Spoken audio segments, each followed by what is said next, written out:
What up guys, welcome to the Son of Wonder. In today's video I'm going to be discussing what went wrong with our female co-lead in Indiana Jones and the Dial of Destiny and what went awesomely right with our female co-lead in Mission Impossible Dead Reckoning Part 1. So let's conversationalize.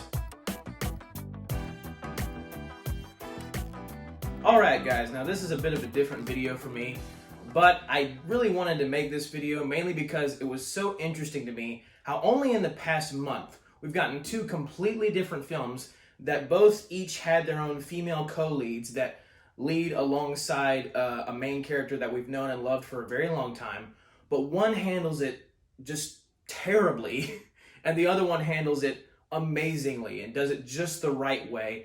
And it's such an interesting dynamic and comparison and thing to just look into. And so I wanted to make this video to really just emphasize like how you can do a female co-lead when you want to add a female protagonist into your film. How do you do it right? And then versus the awful way of doing it. So let's begin. I will be going into spoilers regarding both films. It's just going to be impossible to talk about their characters and their specific traits without going into spoilers. So what I find interesting about Phoebe Waller-Bridge's Helena Shaw in Indiana Jones and the Dial of Destiny and Haley Atwell's Grace in Mission Impossible Dead Reckoning Part 1, both of these characters have like superficial similarities, I would say. Where both of them are in it for the money at first, both of them are thieves, and both of them end up getting our main heroes, Indiana Jones and Ethan Hunt, in their respective films. Both of them end up getting our main heroes involved in some kind of crazy, dangerous situation, and then situations. And things play out similarly in both films. In Indiana Jones and the Dial of Destiny, Indiana Jones unites with his goddaughter, Helena Shaw, to go on this adventure to clear Indy's name and get this Dial of Destiny.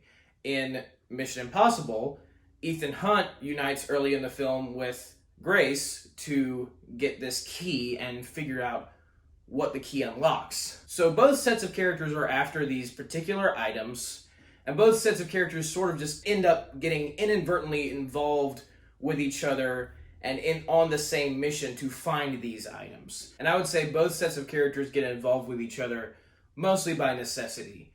And both Grace and Helena Shaw are characters who have major flaws when they start out in their movies, but by the end of the film are supposed to have changed or grown in some way, and they're both in over their heads, and they both have something or know something that our main character needs to have or know. And at first, both of these characters do not have our main character's best interests at heart, but by the end of the movie, they care more about our main character. So I would say those are the superficial similarities. But there are these fundamental, these core elements that make them just entirely different characters and just people in general. To the point where one feels like much more of a real person that can make real mistakes, and the other just feels like just the most despicable, vile human being when you actually look at her, and it doesn't feel real at all when you actually consider the stuff that she's doing and saying. So this brings me to what I believe are the mortal opposite characteristics between the two characters. And I would say that the first fundamental one is that one character actually grows and changes during her film, and the other character just simply does not. Because with Grace, in Mission Impossible Dead Reckoning Part 1, you see her throughout that movie. She starts out as a thief. She starts out running away from Ethan, making his job harder, making all these decisions basically just for her own survival and to try and get a paycheck at the end of the day. But then in the middle of the film, she realizes just how much Ethan actually cares about her, and she also sort of realizes just how messed up her life actually is, and decides to willingly, on her own, turn things around, and decides to trust Ethan, even though Ethan can't even promise her protection in the film, her safety. And so you see her as a character have this one mindset at the beginning, and then she changes throughout the movie. Helena Shaw in Indiana Jones and the Dial of Destiny starts out the movie leaving Indy for dead, just flat out, and consistently doing this throughout the film. And there's no moments where she has a talk with Indy that seem to change her or change her mindset about things. It's basically just she constantly doesn't care about Indy. She constantly leaves him for dead. And she constantly invites him to die, basically, in certain situations. And then it's only at the end of the film, or near the end, where she's like, oh, I all of a sudden care about Indy now.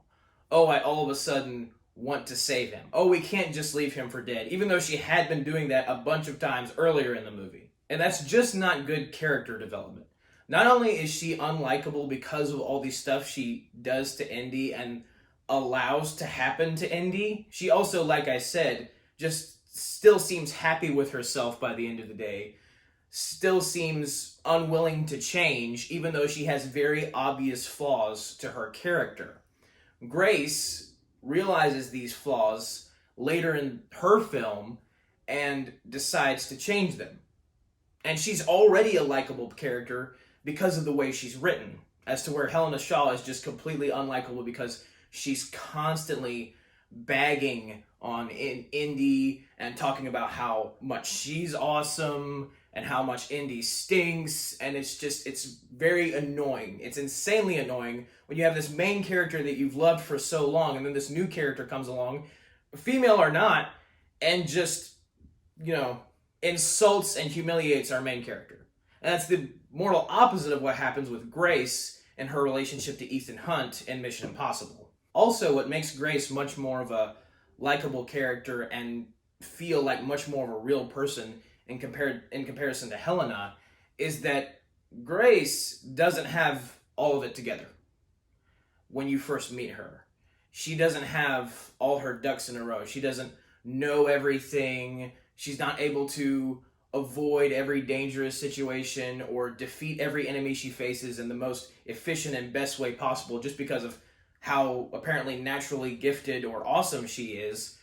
She is in over her head, and it costs her sometimes. Sometimes she loses. Sometimes it doesn't work out for her, and that's what makes her feel like a real human being, and that's what makes you like her more, is because that's far more relatable than just being able to solve all of the problems pretty much just immediately and going through the film as if there wasn't any danger in the first place. Also, it's really just a matter of humility versus pride, because maybe Grace has a little bit of pride.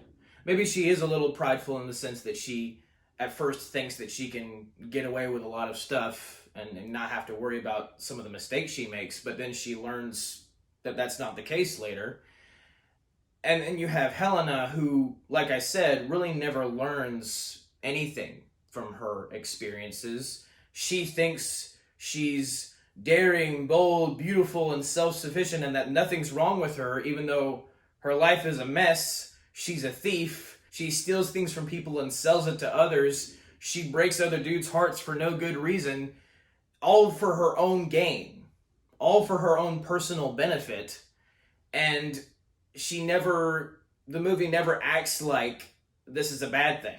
The movie just rolls right along with it as if she's just perfect. And because of the way she treats all these situations, it makes her a character that seems like she just has this abundance of arrogance and pride that also makes her completely unlikable, as to where Grace maybe has a little bit of pride, but at the end of the day, that is definitely not even close to a main quality that she possesses. She's not prideful, she just makes a few decisions that are too ill-advised for her own good. Also, we have the wildly different relationships between our two sets of characters, our female co-leads and our main characters, just completely opposite ends of the spectrum, to where Helena and Indy's relationship is Helena solves every problem, Helena is awesome, Indy's incompetent, Indy's old, Indy can't move or do things like he used to, Indy's not in on the details and doesn't know as much about the situation as Helena does. And not only that, but Helena is basically the reason in that film that Indy ends up getting involved on this adventure in the first place, because she inadvertently frames him for murder and doesn't care and doesn't think about it whatsoever. She's just terrible to Indy, and then all of a sudden she has to save him in the end because Indy also all of a sudden just becomes he's a sad and depressed old man throughout the entire film, and then you just see the culmination of that near the end. And then you have Ethan Hunt and Grace's relationship, to where Grace doesn't know Ethan near the beginning of the film when she first meets him. She doesn't trust Ethan. She doesn't think that Ethan has her best interest in heart, so she doesn't have his best interest in heart. So she constantly runs away. And this is a human thing to do. If we don't trust someone, if we don't know someone, we're not exactly prone to just jump right into their arms at first sight if we get in trouble. And she's an orphan. She's established to be an orphan. She's established to have had a pretty rough life growing up. And it probably would cause her to be distrusting of people, because she didn't ever seem to have a particular person that cared for her in the way Ethan does. And so not only are all of her reasons for doing what she does fairly justified in Dead Reckoning, she also sees that our main character in that movie, Ethan Hunt, actually does care about her, actually has been trying to help her this whole time, actually values her safety above his own, and this causes her to value his safety above her own. And it's just a very dynamic and meaningful relationship, an inspiring relationship in all actuality. And then you contrast that with the fact that Helena doesn't care about Indy until she all of a sudden does at the end of the movie. And it's not natural. It doesn't feel like there was a journey there. Indy's constantly trying to tell her, like, this life isn't good for you. This isn't what you should be doing. And she constantly ignores him. And again, it's never acknowledged that she ever listened to any of his advice, or if any of his advice ever was worth listening to for her. And then she just cares. And it doesn't come naturally. It doesn't come nearly as naturally as the care that Grace develops for Ethan Hunt in Mission Impossible.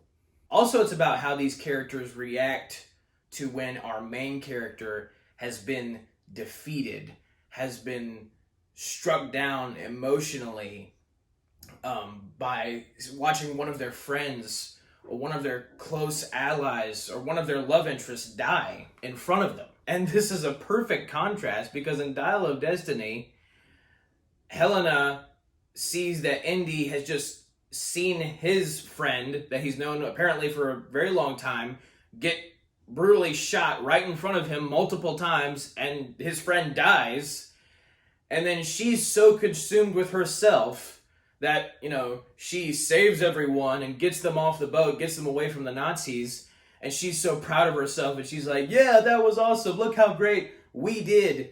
And Indy's like, my friend just died in front of me. And she's like, oh, I'm sorry. There's no emotional resonance there. There's no sympathy from her. It's just, oh, look how great I was.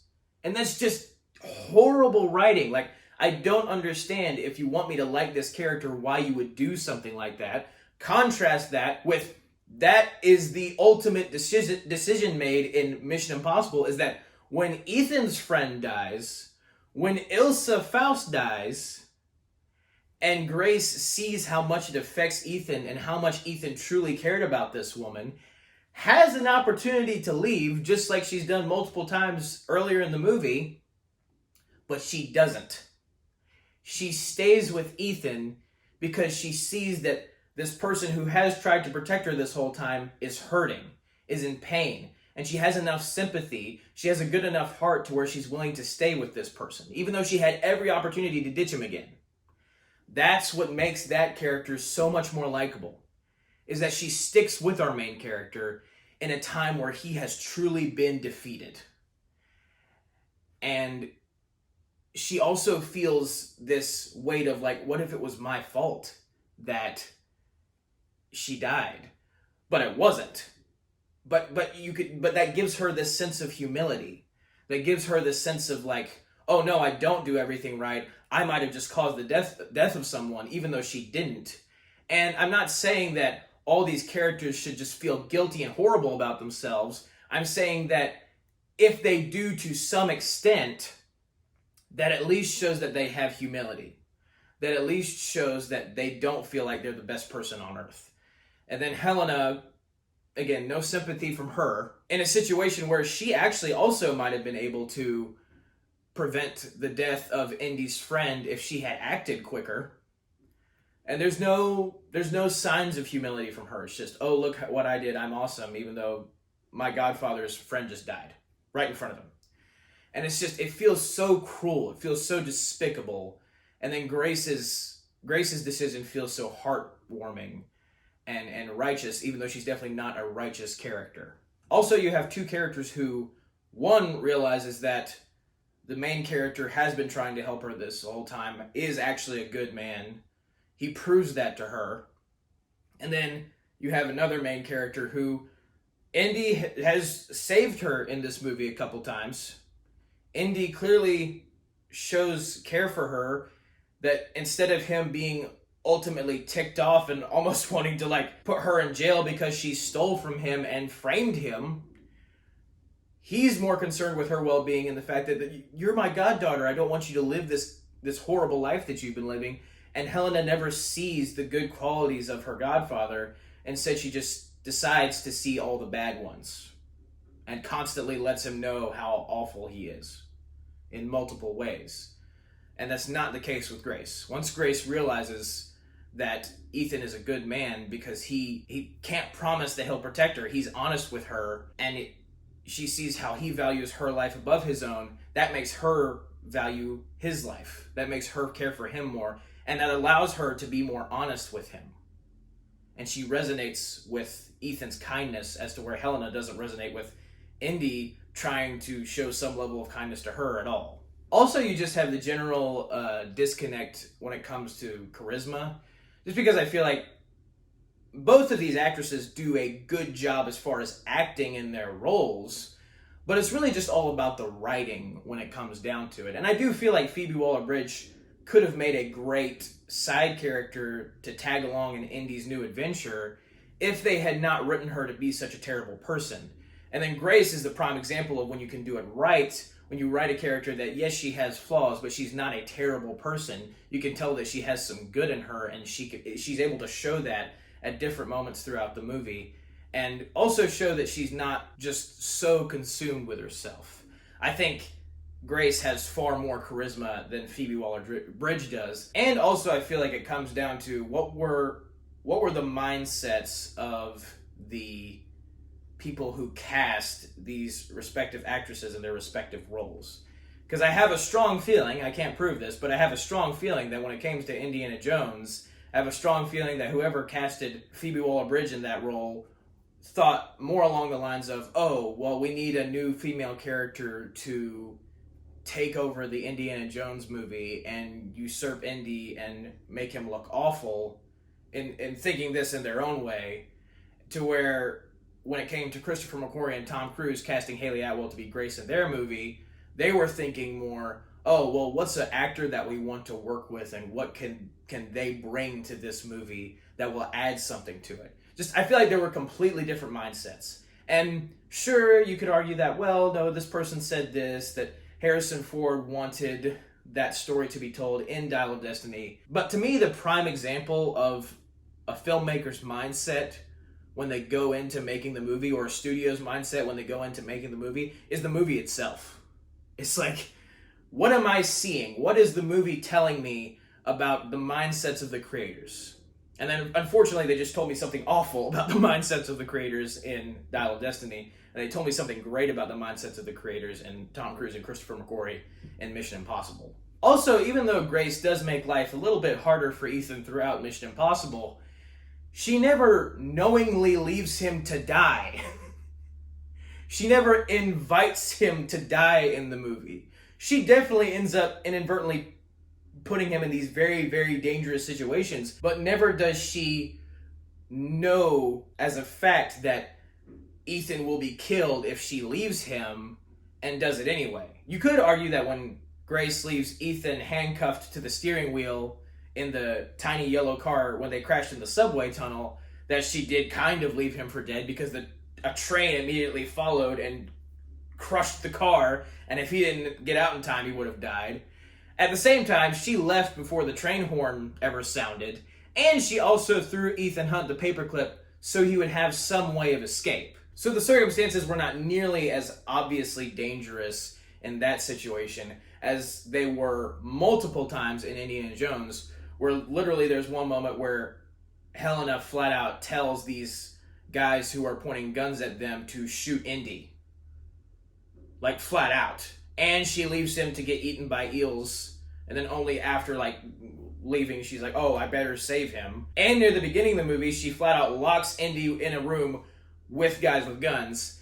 And you have to keep in mind that Indy is an 80-year-old man who cannot fend for himself the way he used to, and Ethan Hunt is a super spy, and Grace knows this, and she can trust him to get out of these crazy situations that she leaves him in a whole lot more than Helena can trust Indy to get out of the crazy situation that she leaves him in.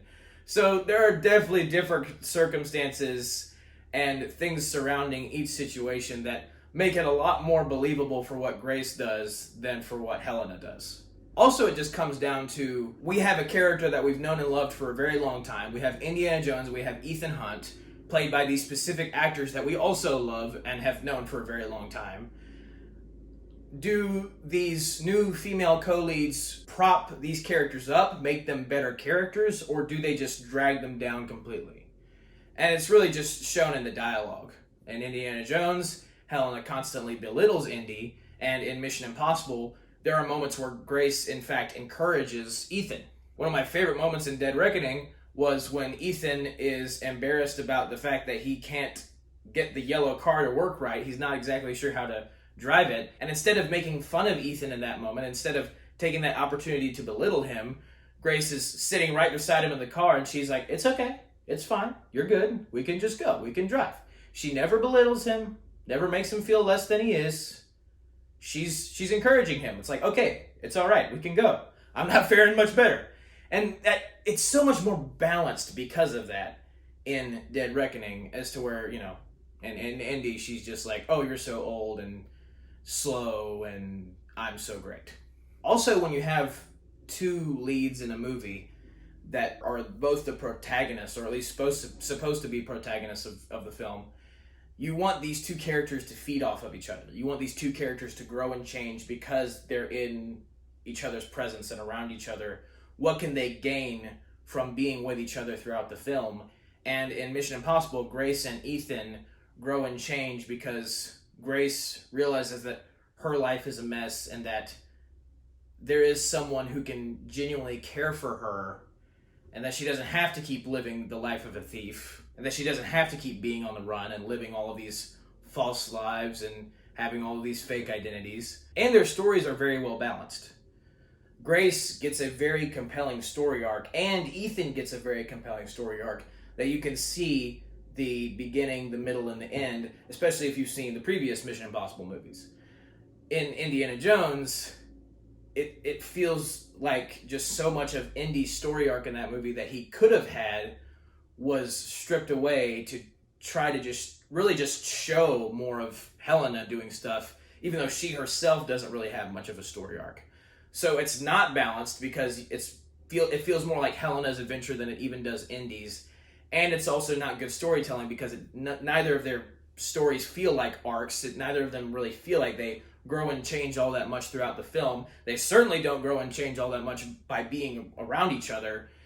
And it just feels very one-sided in Dial of Destiny, as to where it feels very balanced in Mission Impossible. And the final thing I would like to talk about on here is that Grace shows vulnerability. She shows that, yes, I'm scared. If somebody's pointing a gun at me and I've not been in this situation a whole lot, I'm not a super spy, I'm a thief, but that doesn't mean that I've been in situations where I could die like that, like die in the blink of an eye type stuff. She shows genuine fear. And she also shows regret. She shows sadness. She shows remorse, like I said before, for, she wasn't, but possibly being the cause of Ilsa's death in Dead Reckoning. And then Helena, the only vulnerable moment she really shows that counts is near the end of the movie, when all of a sudden she's sad that Indy wants to stay in the past. And that doesn't feel real, it doesn't feel earned, because she's already shown how much she doesn't care about Indy most of the time earlier in the movie. Her newfound sadness just feels fake. And it doesn't really feel like she's being vulnerable. It just feels like, oh, I'm sad now because this person that I've been around for the past few days, who I don't know very well, wants to stay in the past. And in Mission Impossible, it's very much Grace finding herself in all these new dangerous territories. Her life is on the line a lot more now because of the stuff she's gotten herself involved in. And she's not okay with that. Again, one of my favorite moments in Dead Reckoning is when Ethan crashes into the train near the end, and he asks her, he's like, "Are you okay?" And she looks at him, she's got tears in her eyes, and she's like, "No." And that doesn't show weakness. I feel like there's this false idea that's been going around where if a female character shows any kind of vulnerability or any remote kind of weakness in their film, that means that they're just weak and that the movie's just misogynistic and that they're just trying to promote females as these just weaklings. And that's not true at all. I mean, if your character is like whiny the whole time and crying about everything the entire time and never grows or changes, obviously that's bad. Obviously that's weird. Obviously that wouldn't be entertaining or likable. But in the case of Grace, Grace's case, she is shown to be strong at different points in the film, but she's also shown to be a real human being. She's also shown to have real reactions to death and danger and the potential loss of her life, to distrust, to people she doesn't know. These are all very human and real reactions that this character has, and it makes you like her more. It makes you sympathize with her more as a character. It's like, man, yeah, I'd probably be crying too if I was in that situation. That's not okay at all. As to where Helena, there's no genuine vulnerability she shows as a human to a bunch of the events that happen. She's just good at everything. She just handles most of the situations in the way that she thinks that these situations need to be handled, and that apparently the movie thinks these situations need to be handled. And thus she doesn't really feel like a character that you can follow or sympathize with because of that. Because it doesn't feel like she needs sympathy. And therefore I feel like that eliminates her relatability, as to where Grace only gets more relatable as she shows more of her vulnerable side. And I wish they had done something like that with Helena. And those are the contrasting factors. And that's why I made this video, was because I'm not saying Phoebe Waller-Bridge is a bad actress. I'm not saying she's a terrible human being. I'm saying it's all about the writing. I'm saying it's all about the mindset of the creators going into the film. And so many times, Captain Marvel's another example, we've had these new female characters, and it's not that they're female, it's not what they are, it's who they are. And they end up like, they're either jerks in the movie, or they're characters who, yes, they have some vulnerability, but none of the vulnerability feels earned because they are able to just get through all of these situations with ease. And they suffer no consequences for it. You feel like there's no stakes involved in it. And it was so indescribably refreshing to come out of the theater after watching Dead Reckoning and being like, wow, I loved that new female character. I loved all the new female characters in Dead Reckoning because each one was distinct. Each one was different. Each one had their own personality and their own different views on life and different reactions to different things. And that's what made them compelling, interesting, and relatable characters. None of them were blocks of wood. None of them just had this one level of quirkiness and handled every situation with ease. They were all different. They each had their own quirks, their own bits of their personality that made them interesting. Because that's humanity. That's women, that's men. It's both. We each have, no matter what we are, we each have our own ways we react to stuff. It's not just as simple as, oh, well, if you're a man, then you'll react this way about this. Oh, well, if you're a woman, then you'll react this way about this. Either way, it would be, I would just say, short-sighted to view it like that. I would say very narrow-minded, not open to the possibility of the fact that it's not women and men, it's people and people. We're all different people. We're all individuals who have our own individual preferences on life and things and have each our own mindsets.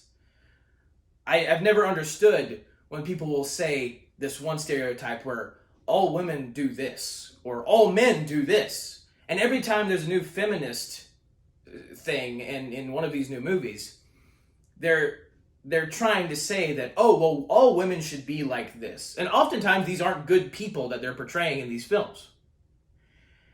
And also, it's kind of, when they're trying to belittle the men, it's like, oh, all men should be sad and depressed and feel like they're not enough. And all women should just have this false sense of strength. And that's not accurate. That's not right at all. And Dead Reckoning paints a much better picture of what a relationship between just two people, man or woman, or just in general, whatever you are, two people have a relationship with each other and they think differently about things, but they care about each other. By the end of the film, they genuinely care for each other's safety and they're selfless enough to put their life on the line for this person or let the other person escape when need be. And Grace lets Ethan escape at the end of Dead Reckoning. She stays behind. She's willing to do that because she's learned selflessness. And that feels so much more real and so it feels just like such better storytelling, such better writing that has this basis in reality and feels inspirational with, right beside it you have this thing that just feels abysmal. It feels like the worst that humanity has to offer in some senses. The worst stereotypes that humanity could create. Oh, well, women should be like this and men should be like this.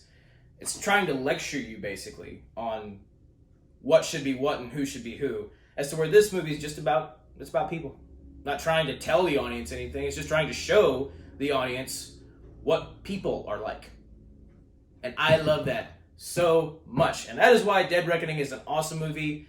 And that is why Dial of Destiny is not great. But thank you guys for watching. Have a very blessed day. May the Lord be with you. May the Force be with you. Goodbye. And that's a wrap.